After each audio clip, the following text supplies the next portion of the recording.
Sir ಕುಂಟಿ ಈ ತರ ಫಿಟ್ ಮಾಡ್ಕೊಂಬೇಕು ನೋಡ್ರಿ. ನೋಡ್ರಿ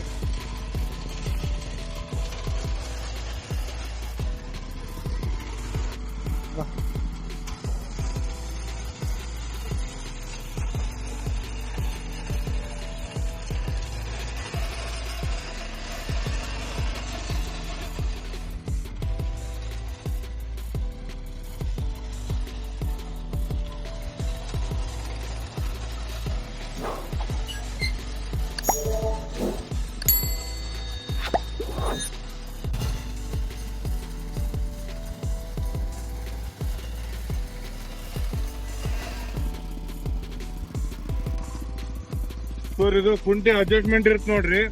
ನಿಮ್ಗ ಮೇಲೆ ಇರ್ಬೇಕಂದ್ರೆ ಇದು ಈ ಸೈಡ್ ಹಾಕ್ಯಂಬೇಕು, ಇನ್ನ ಮೇಲೆ ಹಾಕ್ಯಂಬೇಕು. ಒಳಕತ್ತ ಇರ್ಬೇಕಂದ್ರೆ ಈಗ ಹಾಕ್ಯಂಬೇಕು. ಸರ್ ಏನ ತಳಗ್ ಮಾಡ್ಕೊಂಬೇಕಾದ್ರ ಈ ನಟ್ಟು ಲೂಸ್ ಮಾಡ್ಕೊಬೇಕು. ಎರಡು ಲೂಸ್ ಮಾಡ್ಕೊಂಡ್ರೆ ಸ್ವಲ್ಪ ಮ್ಯಾಗ್ ಎತ್ಬೇಕು ನೋಡ್ರಿ. ಮ್ಯಾಗ್ ಎತ್ತಿ ಟೈಟ್ ಹೊಡಿಬೇಕು ನೋಡ್ರಿ.